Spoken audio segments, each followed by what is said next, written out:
And we're back with the Late Hit podcast. I'm your host, Darren Cave, and as always, I'm joined by former Scotland captain John Barclay and Welsh Grand Slam winner James Hook. We've also got a very special guest on tonight's show, Dr. Lion, Grand Slam winner, coronavirus survivor, and all-round good guy. It's Jamie Roberts. Oh, you boys. There. I had to laugh at that. Coronavirus survivor. Jesus. Where does that rate on the CV, Jamie? Oh, mate, it's top. It's top of it. Jeez, good to see you, lads. 3 retirees. I kind of feel like I should be joining you. Yeah. When you join your dog? Oh, Jesus, yeah. I mean, I'm going to play this year, see how I feel come February, March, and then I'll make a call, I think. And strange times, you're sort of signed for the off season, and then now is it? I know you've still got a quarter final, but is it pre-season or like what the hell's going on in fresh and rugby? Give us our fix. Yeah, mate, it's all merged, isn't it? I mean, I was playing out in Cape Town with the Stormers, and literally given 3 days to leave the country. They announced on the Monday they were going into lockdown on the Thursday, so we, like every Brit, we kind of scrambled for flights and managed to get some. Flew out, and then I was in limbo for about 4 months, just living in London, kind of thinking, kind of hoping that I might get a chance to go back to South Africa. And then an opportunity came up back in Wales. So, with a bit of foresight, I don't think South Africa will be playing rugby anytime soon, and there'll be no international travel. So, yeah, a chance came up back in Wales, back at the Dragons. I'd always wanted to kind of come back to Wales and play before I retired.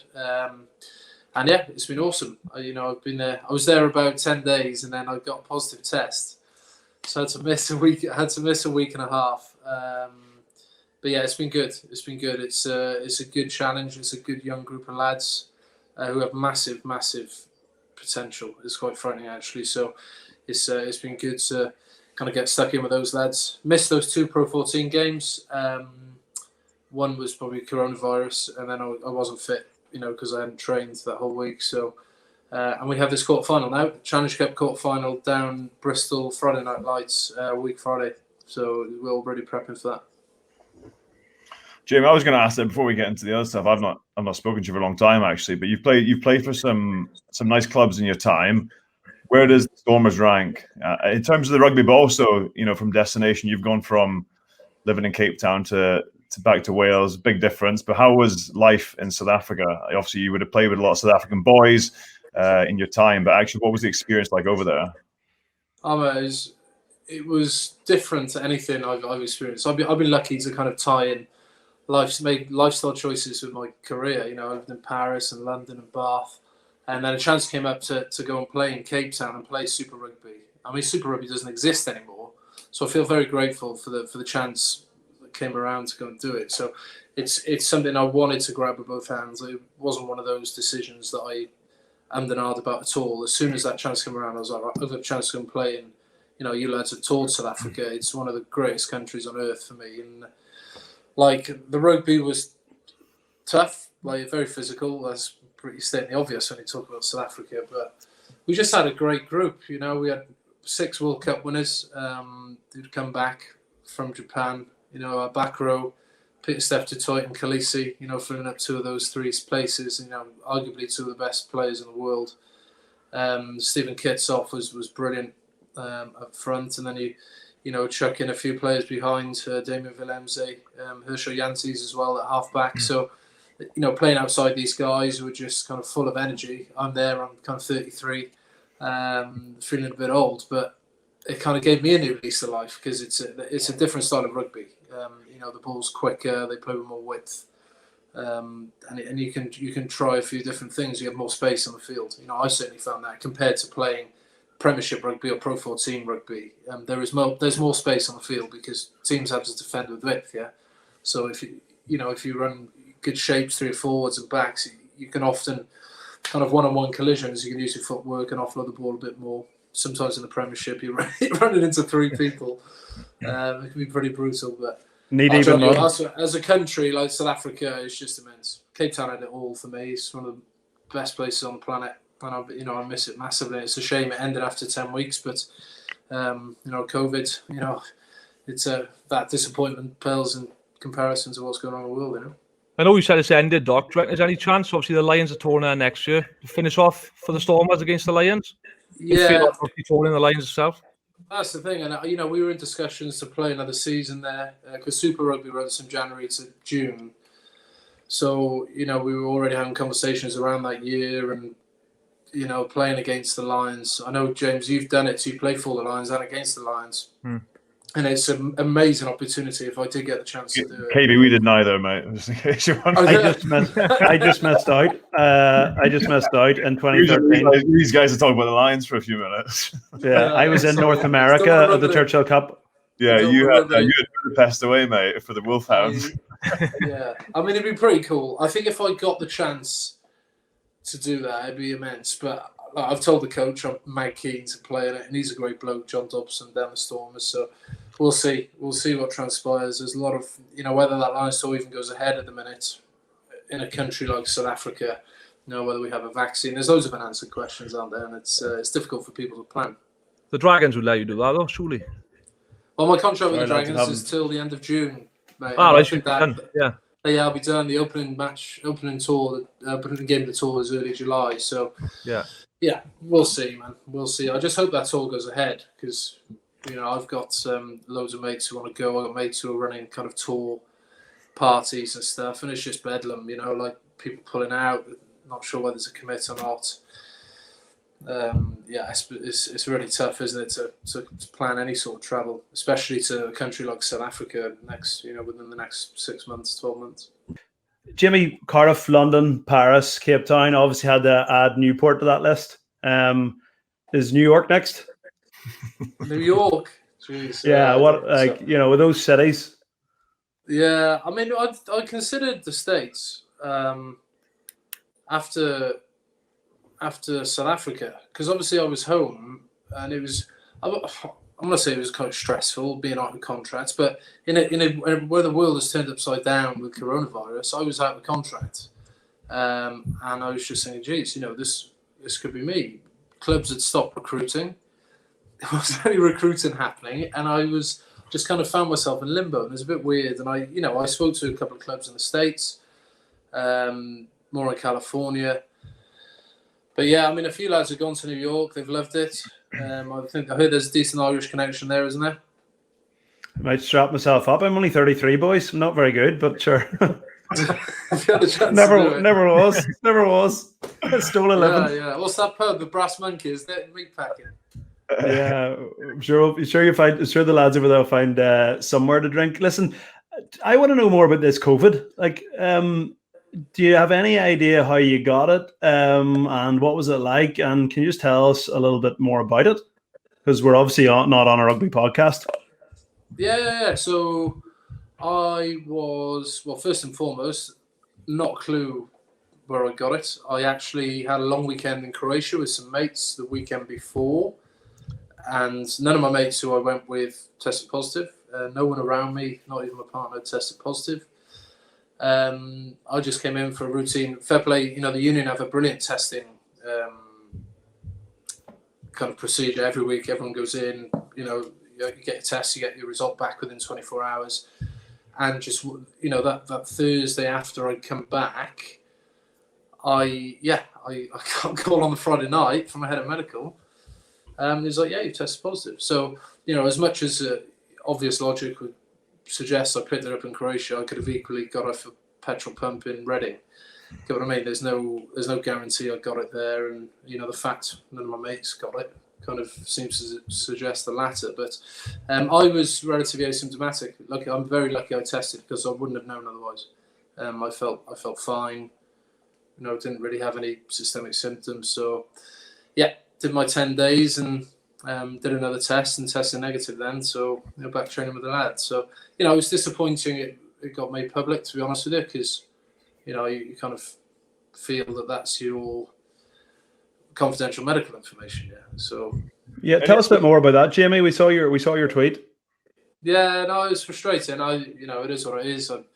Whether they've run that in public interest. I think it is in the public interest that someone's tested positive, but I don't think you need to mention names. And if a player in the league is tested positive, and they do that in the Premiership in rugby, they do in the Premier League in football. They'll announce how many players are tested positive, but they won't disclose names. And I just felt that it was a bit wrong that my name was put out there.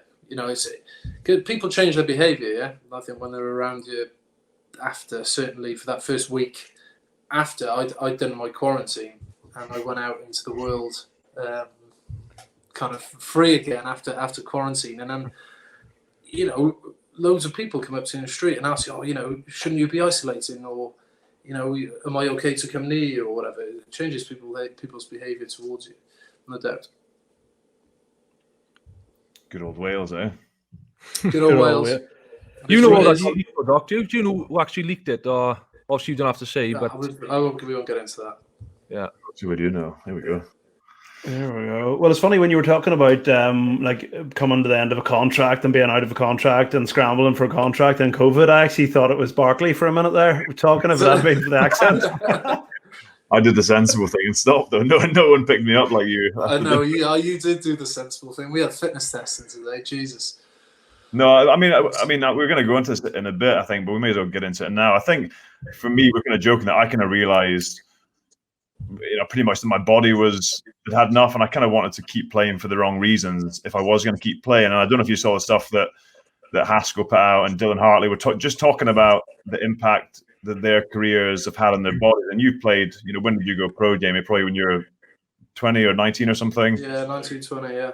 And you've had probably your fair share of injuries as well. Do you have like an opinion on that kind of duty of care to players when they stop playing the game? I've got some opinions on it, which I think upset some people. And I think I kind of talked about there's a difference between rugby family and rugby business, and the two are separate. And the rugby family and the rugby thing you create is fantastic, and the values and the friendships and the network you get is brilliant. But actually the impact on your body is huge, and it's the playing with injuries that people probably don't understand the extent of. So I don't know if you've got any thoughts on that. My first thought is one of no one forced us into coming to play this game.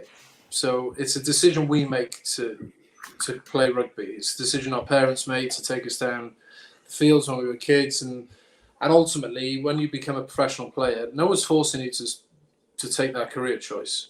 And I think you're well aware it's a collision sport, and you're well aware that players, after they finish playing, have osteoarthritis, whether that's in the knees, shoulders, ankles, whatever. That's the nature of the game. We all sign up to that when we start doing it. So I don't think you can then, maybe when you finish, turn around and go, well, I'm injured, or I've got this long-term, chronic, whatever condition you may have, whether you have to have knee replacements, whatever. Because you signed up for it. It's a collision sport. I think it's like any sport. There are players in non-collision sports who will go on to have medical issues later down the line. So that's my first thought on it. I can understand players and duty of care. I think there is a duty of care with players who are in their career, who are current professionals, around managing loads and around managing game time, and making sure players are fully fit. Barks, I know you mentioned about playing with injury, and we've all been through it. We've all had niggles, and you've got to kind of front up the next Saturday, and you've got your coach tapping you on the shoulder saying, "Oh, come on, mate, we need you this weekend." And you might have a dodgy knee or dodgy ankle, but you do it in the best interest of the club. I still think rugby is improving. Look, arguably one of the only sports in the world to change their rules around concussion. We're trying to adapt the tackle height law to, protect players as well, but it still has a long way to go. There's no doubt about that. So I just think players could potentially be looked after better. Sorry, after they finish. But I don't know. You guys give me your ideas around, how do we look after players better when they finish? I know there's a massive rugby alumni network. Medically, is there scope for us to improve, levels of medical care for players after they finish? We all know the risk when we start this game. Yeah, so, I totally agree with the choice. And I do sometimes think that you definitely get to a point in your career where you can probably push back. But some guys play with injuries because they're under pressure, they're playing for contracts.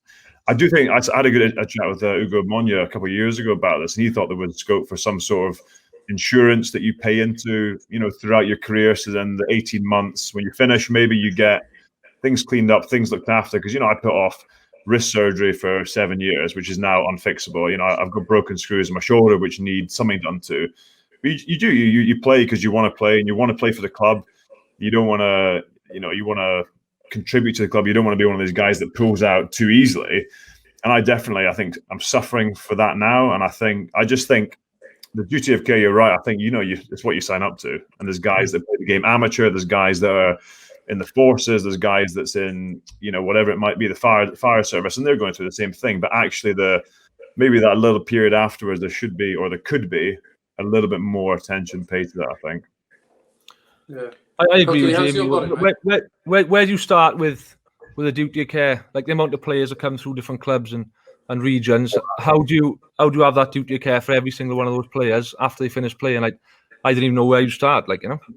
Yeah. Well, you tell me which insurance company will start insuring 35-year-old rugby players. Jesus. They're all. Stephen Ferris put all the insurance companies out of business when he insured himself for a couple of $1 million with dodgy knee.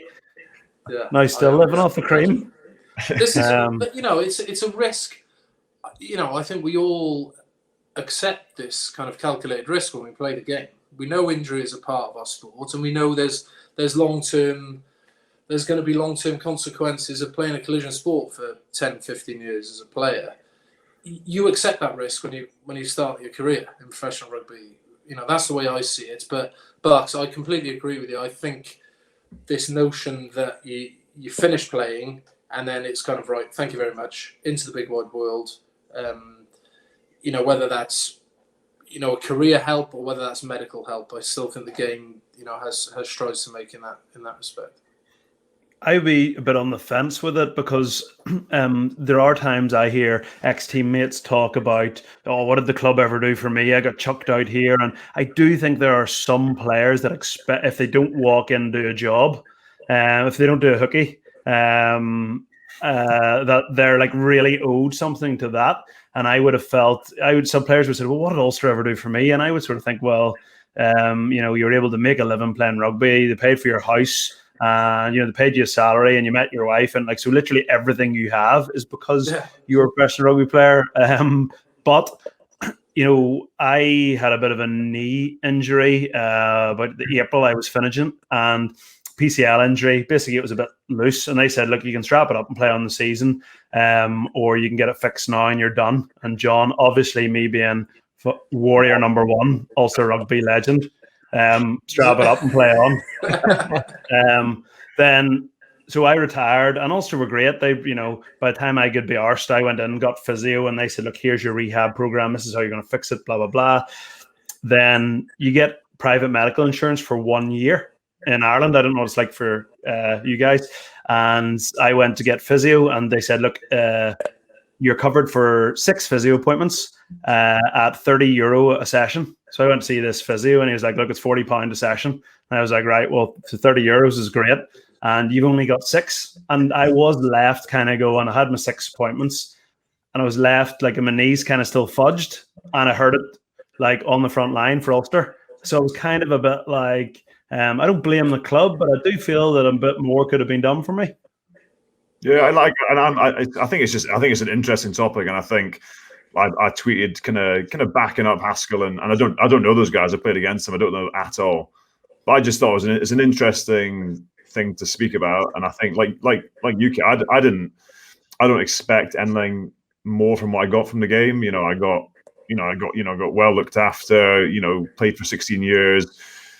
Like you, my memories were from the sport. But I just wonder if there is a little bit more that could be done there, and that's maybe what you said, Doc. There was maybe there's strides, a little bit of improvement we could be doing there, because we want to be getting better. We want to be looking after our players. We want to be looking after guys that retire and move on. And it's not really about. There's some guys that have really bad injuries when they stop.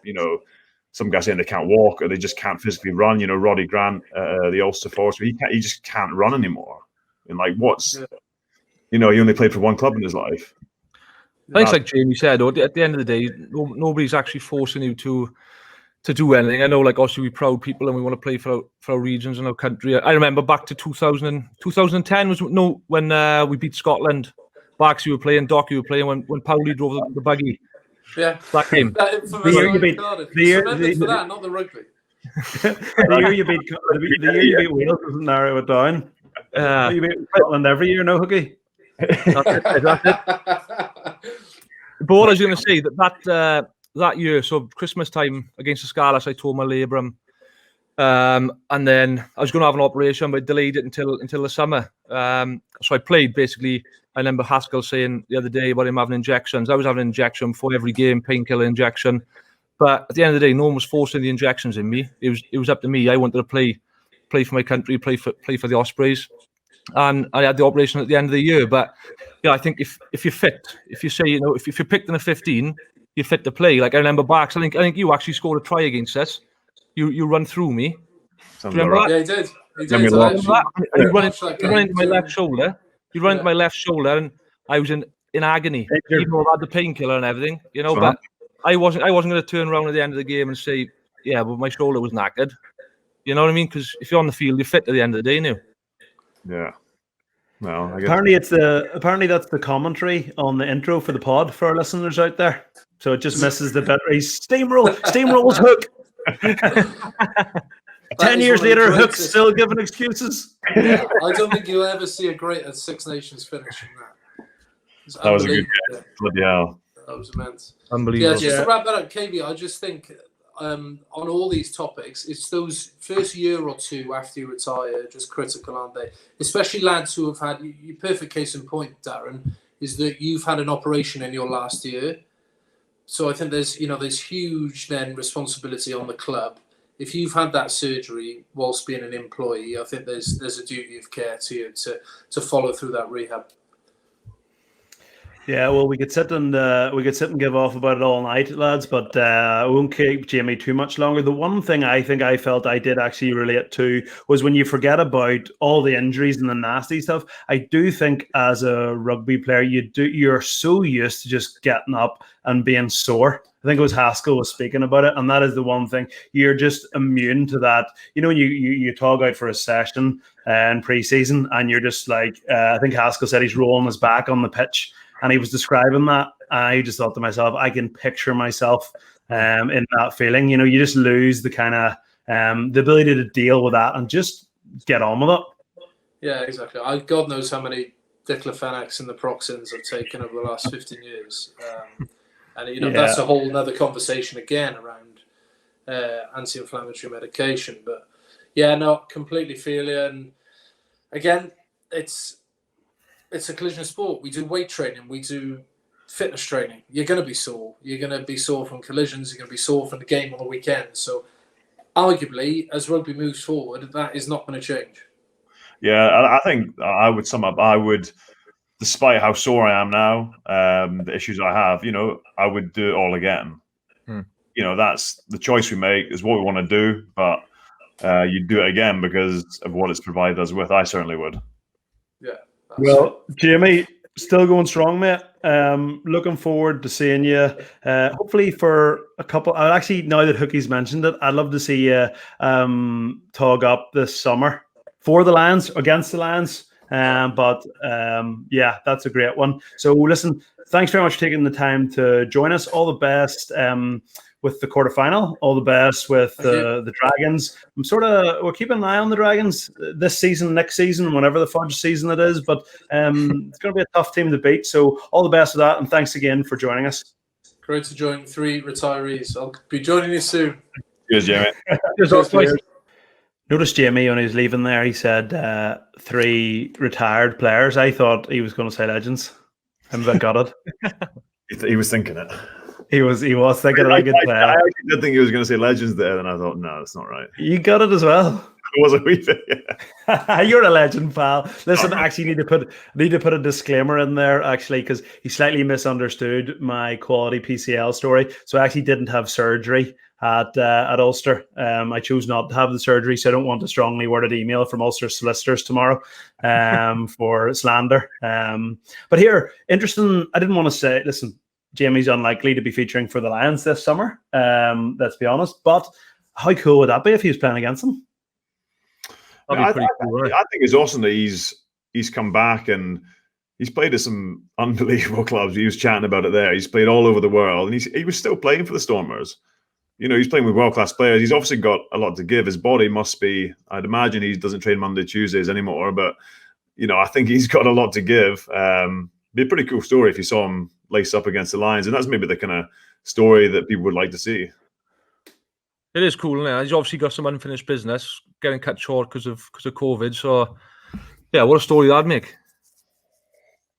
It's going to happen, lads. It's going to happen. And is it obvious that we're in finals week, boys?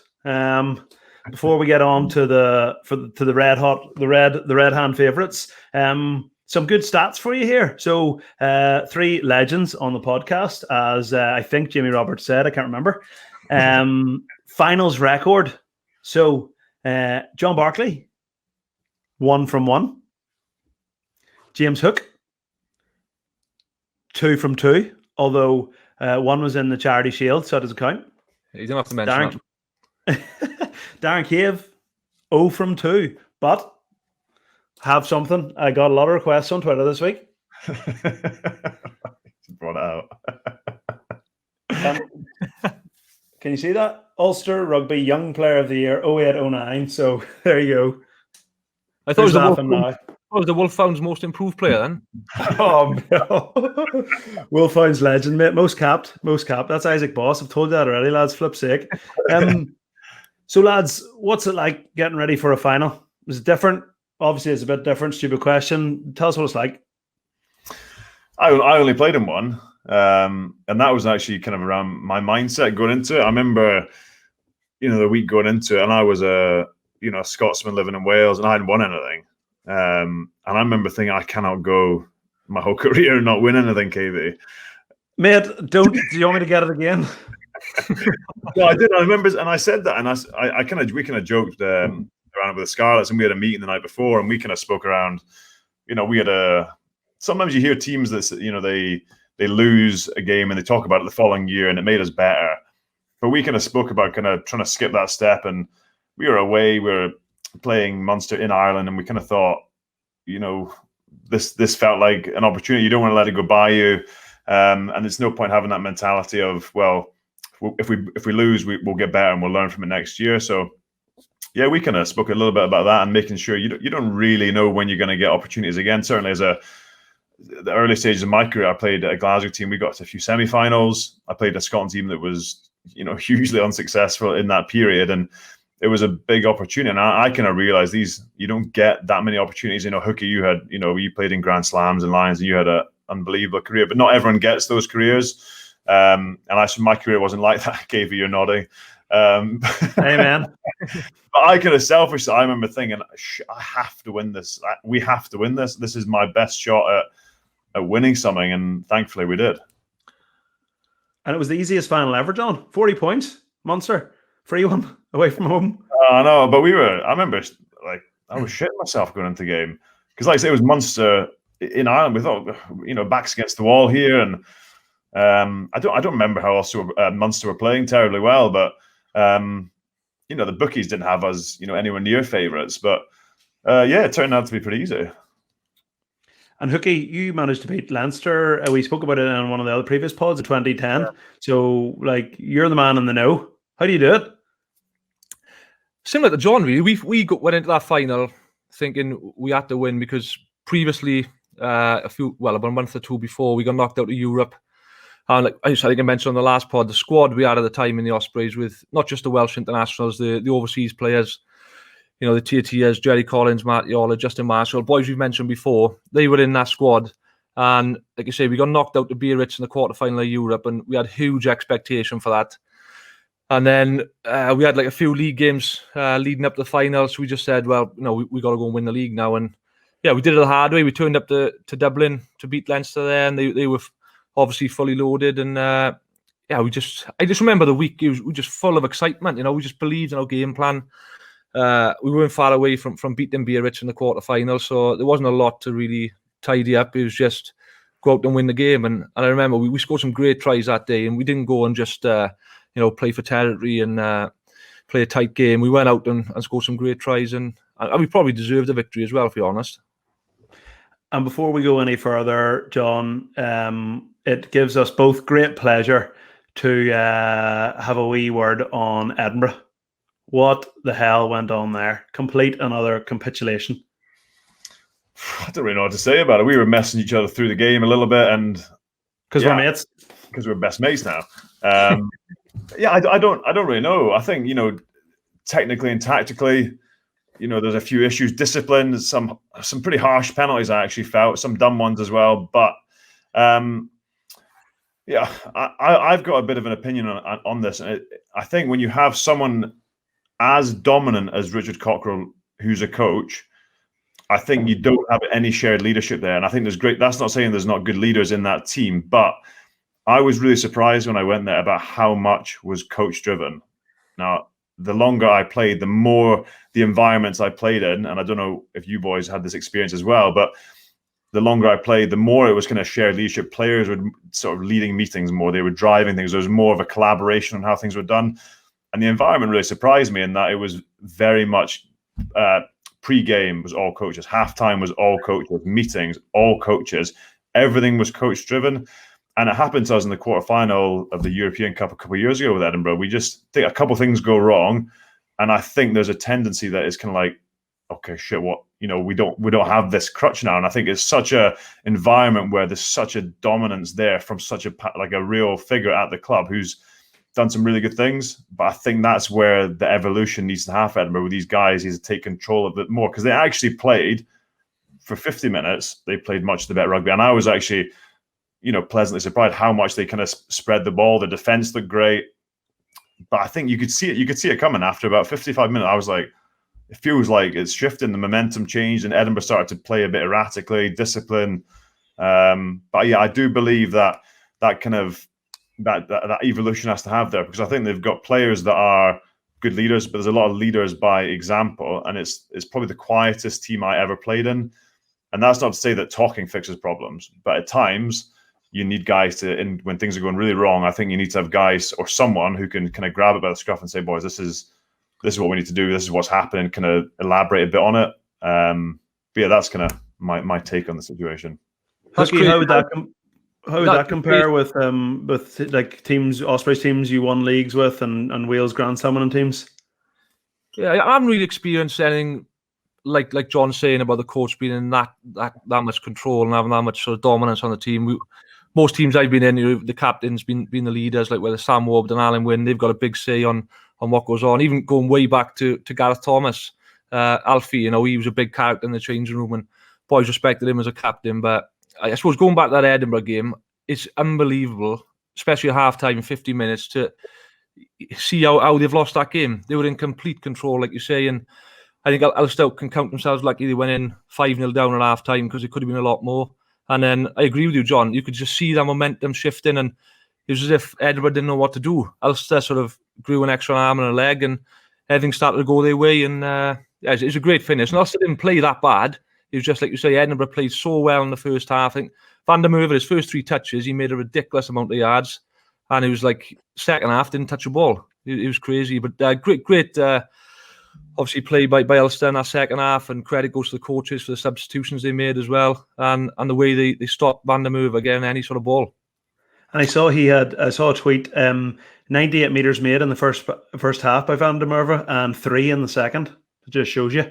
But it was Ulster really came to life. I said, Hooky, you called them last week, and you inspired me to call them as well. Right. The thing about Ulster, I touched on it last week, when they get a quick ball and when they get momentum, they are freaking so dangerous. It's just sometimes they seem to, whatever it is about they do, I don't know if it's some of their launch plays or some inaccuracies, lack of concentration. I can't put my finger on what it is, but they do fudge around a bit. And then all of a sudden, it was almost like a wave, and Ulster just came, the ball was quick and the edges were taken, and then the pressure came on, and Edinburgh, a couple of those penalties, John, Grant Gilchrist, I mean, you're looking, going like, what are you doing? I think I thought the Willemse penalty was that is a clear penalty. I'm thinking, what's he doing? You're the last play of the game, just keep your shape. I know I've been in that situation before, and I think I messaged you, KV, and said I've been at Ravenhill and been that sub that's come on, and I think he came on with 50. And you just trying to, what's the most common message as a sub coming on? They'd say, "Oh, bring some energy, bring impact, bring energy." So he's coming on there, full of steam, and he's what he's done is tried to bring loads of line speed. He's gone and he's done everything right, and then he's just stuck his hand. And as soon as I saw it, I thought the ref had missed that. Actually, he thought he got away. Everyone stopped. Everyone knew it was a penalty. The whole How many game. times you have to play all this? It's just a natural reaction almost, isn't it? And I was so gutted. He was gutted, and he's such a good guy, man. Such a hard player, and he's been great for Edinburgh. And you could just tell it was. But that's the kind of a classic kind of line is that the game was kind of lost by then anyway. I felt like I think it was 19-0, but I just felt like by that point the wheels were coming off, and that was kind of the straw that broke the camel's back, so to speak. But I think there was issues with discipline. There was maul defense. I mean, with two backs on the show, but Edinburgh practiced that every week, and the detail around that with Richard Cocker there is unbelievable. The amount of detail and time that goes into that maul defense, that's where they'll be gutted. And we joked about it before we came on. You'd hate to be training with the Shags this week, doing, whoever's team attack there is going against the loaded boys, because they're going to get the shit kicked out of them this week. And all things considered, John, definitely a bit of a missed opportunity for Edinburgh, but is it a step forward? Obviously right now it'll feel like a kick in the spuds, but all things considered, top the conference. It's been a good season in the Pro 14 for Edinburgh now. I think so, yeah. I totally agree with that. They played some great rugby. I think that the evolution there has been, pretty stark. And I think they've become competitive in every game, and the consistency of their performance has improved greatly. But as we touched on earlier, you don't know when you're going to get a semi-final again, a home semi-final at that. And I think some guys at the club, Stuart McAnally, Grant Gilchrist of the world, they've been there for 10 years. They've never played in a home semi-final. And I sent a few messages, and you could sense that they knew how big an opportunity they'd missed. And I think you saw the reaction after the game. You saw Cocker's interview after the game. He knew that that's a big opportunity missed. That's not to say they would have gone on and won the final, but to get to a final in itself is a big achievement. But yeah, I can't help but think they'll take sort of comfort maybe further down the line from it. But yeah, big old opportunity missed. And to chat a bit about Ulster going forwards to how they're going to beat Leinster, two things Hooky's mentioned. One thing was McFarland and the use of the bench and the selection. I mean, that was really, really brave. There's no news to come out to say that John Cooney or Louis Ludick were injured. So to make those two changes at half-time, to pull John Cooney off, put Albie Matheson on, to move Stockdale back on the wing and bring Mikey Lowry on, to leave Jack McGrath and Marty Moore on the bench. Obviously, Madigan kicked the winners. Like, those big calls and selections, and very great faith in the team to bring those boys on and make those calls. Huge decisions. And I think that's what we spoke about Dan last week. And actually, his detail and the way they completely changed the way they played Ulster from first half to second half. They went more direct. They started to go back down blind sides, and not many coaches see that in games. I don't think. I certainly didn't experience that much. I think a lot of coaches I work with were very good at seeing it on the tape on the Monday, but actually having a coach they can see it in live time and say, this is where we need to start attack. Because on the face of it, Edinburgh's defense, I didn't see that. They look great, their defense, but they're seeing maybe an overfolding pattern in defense, and he's done that. He's made the big decisions with the bench, bringing these guys on. Then Albie Matheson comes on and controls the game. He's box kicking it, putting it up, getting the ball back. Discipline, scrum, whatever it might be. And the game, like we said, we could feel it kind of slipping away. And it was off the back of those changes, tactically and with the sort of the guys he brought on the pitch. And Hooky also said about playing with ambition. Another stat I saw after the game at the weekend, which is something that I think really sums up when Ulster Rugby are at their best, and something to look out for this weekend. And something Dan McFarland's brought in. One of the first things he did was hire a coach called Dan Soper, who's heavily involved in the schools and club game. He's a New Zealand Kiwi guy, very, very talented coach really into his skills. And I saw in the first half, Ulster forwards passed the ball 4 times. In the second half, Ulster forwards passed the ball 18 times. And that's something like to massively look for Ulster, because they're not a sledgehammer team. They don't have the size or the physicality. But when the forwards get those tip-ins, tip-outs, pulling the ball out the back, getting the ball to the edge, that's when Ulster look good.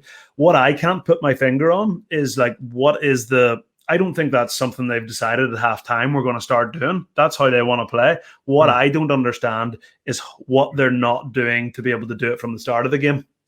You never know, do you? I think sport's a funny thing, and it's a big semi-final for all those players, so it might have been a little bit of stage fright, a bit reluctant to throw that pass or whatever. But like I say, second half they showed they can do it, and we spoke about it being a golden opportunity, the semi-final for Edinburgh at home. It's a golden opportunity for Ulster now. I don't think before that game the supporters and a lot of those players would have thought they'd have made that final, but they're there, and they've got to go out and play and be ambitious, like we just said. And Madigan came on, kicked 2 amazing kicks, and got to take huge credit. But I'd probably still start Billy Burns because he is that attacking type of player. And we spoke about his short kicking game last week, and I think the way Leinster played against Munster, the defence is so strong. It's going to take something special to break them down, and they got to go out there and just take the shackles off and give it a good go. Yeah, I think Munster played that, and there was a bit of sort of verbal jousting after the game between Leo Cullen and Johan van Graan about sort of negative rugby and the way it was played. But Munster played direct rugby. But Leinster happy with that. They got quality defenders, line speed, guys good over the ball. They fill the pitch, make it a nightmare. So actually what you're talking about, Cavey, there, a little bit more of that shifting the ball, being a bit more unpredictable in how you're playing the game. Because we joked last week, we don't know how to beat Leinster. We don't really know what the answer is. And are Ulster going to win this week?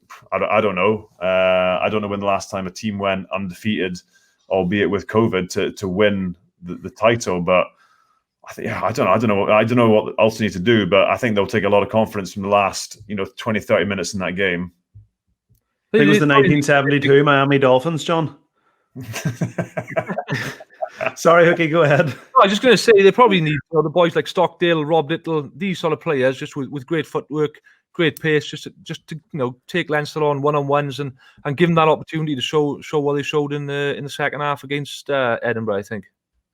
Yeah, I remember from the quarterfinal of the Champions Cup when we played Leinster last year, and one thing we looked at that day was like Leinster, of all the teams you play, have like the widest defence, so they're very, very hard to get around. Like I think I don't know if Ringrose will play. Actually, this is the other interesting thing, which we probably don't have time to get into, but selection with the quarterfinals the week after.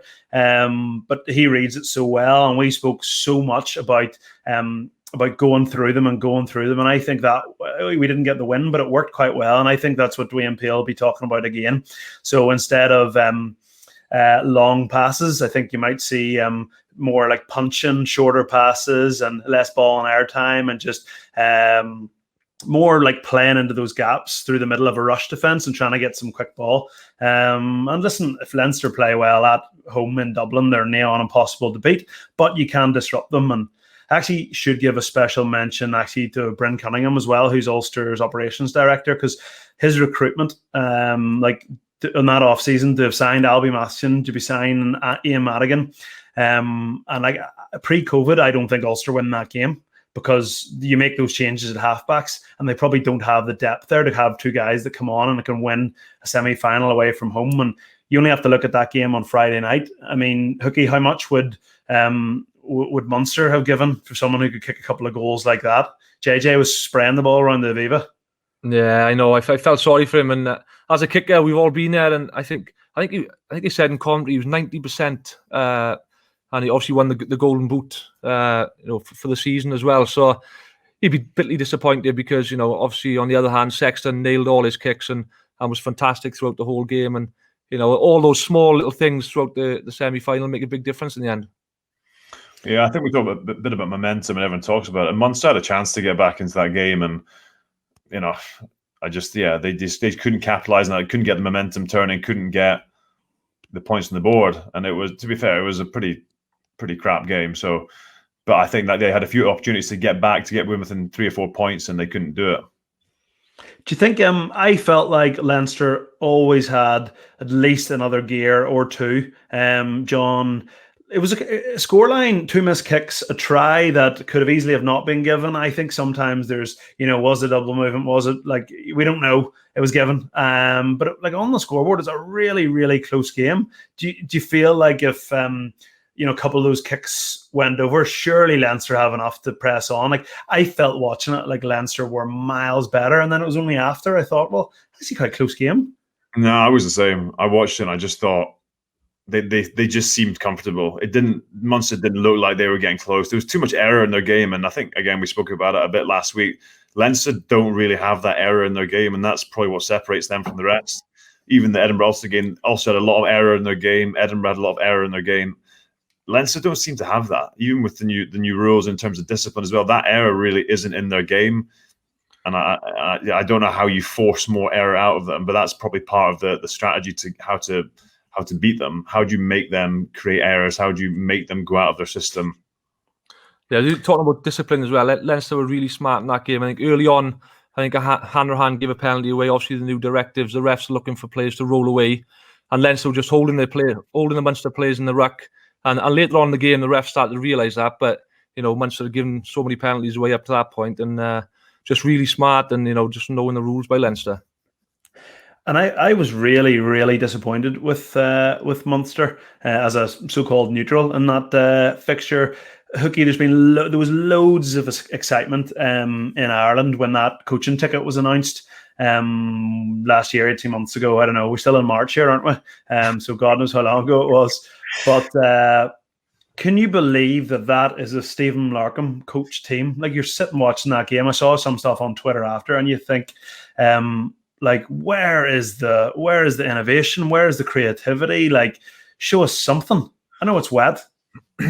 Yeah, and the Ospreys played. I was playing against Munster early on in the season. A long time ago now, feels like, but Munster played exactly the same. They box kick. They looked to put pressure on teams, get their wingers up, try and force mistakes, and it looked exactly the same as that. And a team who were chasing the game. I think it was a sort of 10 minutes on the clock. They were chasing the game. They were still box kicking from the halfway line.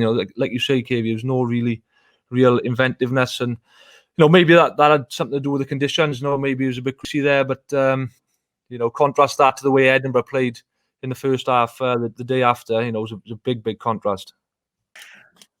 And lads, everyone saw the picture of Sexton during lockdown looking a bit massive. He's been throwing himself around a bit with this, not allowed to call it a choke tackle, this wrap tackle and holding people up. Have we noticed any of that? I've got I wouldn't call it a theory, but a thought on that maybe, that I think it looks like he picked up a lot of knocks over the last couple of years. Again, I don't know. I only see what I've seen on TV and playing against him. He seems to have a lot of injuries and come back a lot from injuries to play in big games. Maybe that's part of his strategy, or the docs and physios and strength and condition have said, you could do with bulking up. That might help that side of things, because he does throw himself around. But he's lucky he only has to play in about 6 games a year for Leinster. That's one of the beautiful things about playing the Irish provinces. You can throw yourself about. That's why no one leaves. Right, and the tax. We don't need it. Nobody. They don't need a 60 cap rule. Hooky, you weren't up to any of that. You were in there trying reefing and bouncing back out to the wing, weren't you? Yeah, the rip and bounce. But what's he playing at? To be fair, and we spoke about Dale Andy getting into the game early, and obviously Munster were trying to get him in. First carry, Sexton in, turnover, and to be fair, he was like that all game, along with Henshaw and Ringrose, and I think that first 5-10 minutes just set the tone, attack wise and defensively for Leinster, and he was at the forefront all game. To be fair to Sexton, he was definitely one of the contenders for man of the match for me. He looks pissed off when he comes off every time. Did you see that when he came off? Shaking his head, raging. He's an angry boy. He wants to play 80 minutes in his 6 games every year. It's for the cameras. No, he doesn't. And talking of big ball carriers, and we were chatting last week about tackle technique. Did anyone see that tackle by James Hume, the Ulster 13, on Bill Matta?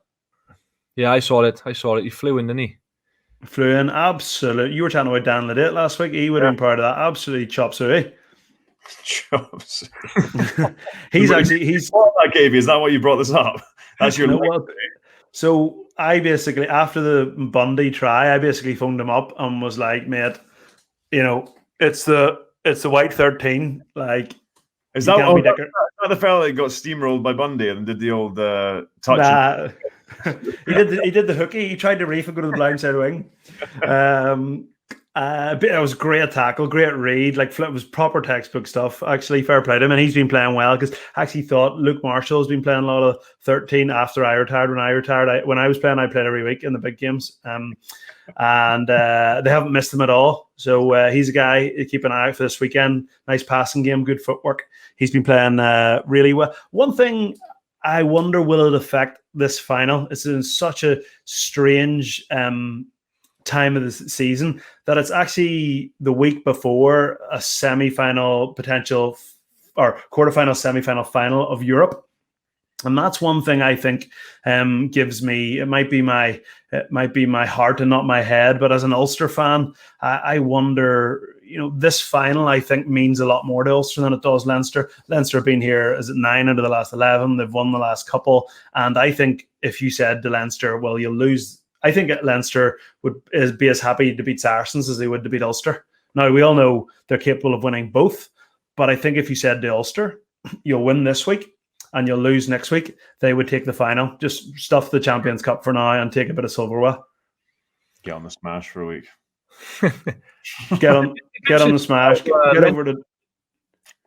Go on, Cavey. I was just going to say, get on the smash. Get over to Toulouse. Half of them have COVID anyway. The game boy won't even go ahead and come home. So what are you going to say, Hooky? Fucking hell, I forgot now, but no, that's what you get when you have a host like me butting in all the time. No, fucking hell, leave that. Okay. No, but I think that's one thing. And listen, we're clutching at straws a little bit, as we know, because if Leinster play well in Dublin, they're near on unbeatable. Ask the last 127 teams that have played them. John, am I right? Yeah, look, I think the facts of the matter are Leinster play to their best, Ulster play to their best. Leinster win every time. But, we touched on it a bit. Also, we've got to find a way to disrupt the rhythm, to bring a bit of innovation, to shift the ball, and try and force error out of Leinster. I think Leinster's positive stuff is great, but it's actually their lack of error that makes them as good as they are. And that may sound a bit negative, but they just don't make the same number of mistakes. They definitely don't compound error like something like Edinburgh compounded error after error after error at the weekend. Penalty, knock on, penalty, bad kick. Leinster don't do that. They got too many guys in that team that know how to win these big games, and that's the big challenge for Ulster. But I think you're probably right, Cave. I think it's very hard to touch on mindset, but Leinster obviously have that hunger because they wouldn't have that if they weren't as successful as they are. But you do have to think Ulster have got something in there potentially in terms of it maybe means a little bit more, and maybe they'll draw on that emotional side of the game a bit more than Leinster will, and that's a powerful thing which you can't measure.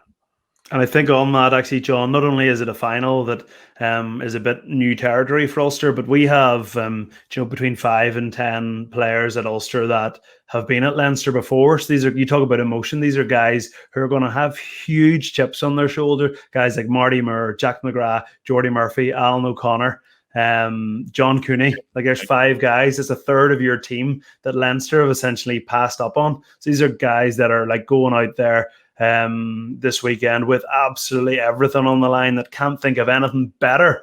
They've shown Leinster what they've missed out on. So come on, Ulster! So give me a prediction, lads, and give the boys a chance. Come on.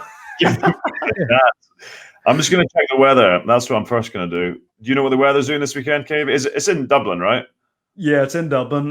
Sure, did Leinster not play all their knockout games there? I thought that was all. Sure, I heard.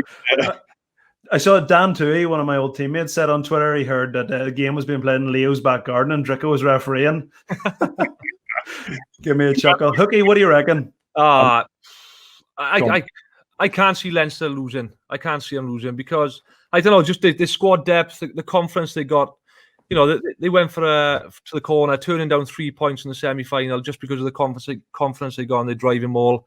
Bringing Sexton off with 13 minutes to go when the final's not properly won. I think they've just got that strength and depth, and I think I'll still put a good fight up, and they've got to if they're going to win. But I just think Leinster got an extra gear if they won it. John, come on. See, we know Hooky's always right. He's always right. 1 from 1 so far. I think my brain says Leinster, and bizarrely, I think because we're best friends now, KV, my heart says Ulster. So I genuinely, I really hope Ulster win. I don't know if they will. Again, Dan McFarlane, I think if you're going to have a coach who's going to find a way to beat Leinster, in my opinion, he's that man. But yeah, I don't know. I'll have to. You're going to say Ulster, aren't you? Obviously, so I'm going to say. Oh God, so much pressure. I don't want to. Yeah, it's almost boring to Leinster. I'm going to say Ulster. Yeah, good man. Well, there's absolutely not one piece of evidence out there to suggest that anyone's going to beat Leinster in Dublin, but never will I ever predict my beloved Ulster to lose to the old enemy. So I'm going Ulster. It might be my heart, it might be my head. I don't care, but I'm not backing Ulster to lose to Leinster. So I will see to win. I'd like Ulster to win. I can't see it back now. You can't say that now. You've had your chance. I think they lose, but I wouldn't mind seeing them winning. Yeah, and you know what? I've got good news for all the Premier Sports subscribers out there that they've made a big money signing for this weekend. Not Ulster, Premier have. You're not going, are you? Davy boy. Well, so my phone rang. Why did you grease for that? I'm sending messages left, right, center. And basically they said to me, look, we've been listening to the podcast. And I said, well, give it, like, who hasn't, pal? And listen, we're sick of pissing around with all those other pundits. We want the big dog on. How much is it going to cost us? And I was like, look, how much have you got? So they were like, look, we can get you a lift down and a ticket to the game, but you're going to have to get a train home. I said, no worries, see you Saturday, boys. But I'm on, lads. So tune in and come on, Ulster. We say, put a word in for us, bud. I know. Yeah, we're up. Listen, lads, we're on every week next season, but next month, or I forget when next season starts. But anyway, lads, I hope you all enjoyed listening in, and as always, thank you to everyone who's made it the whole way through and for hanging in there. Once again, thanks to John and my old mate Hooky for joining in. More importantly, a big thanks to Dr. Jamie Roberts for taking the time to chat to us. Lastly, make sure you follow us on Instagram. Do some liking, some sharing, subscribe, download. We're now on Google. And most importantly, don't forget to tell somebody about the Late Hit.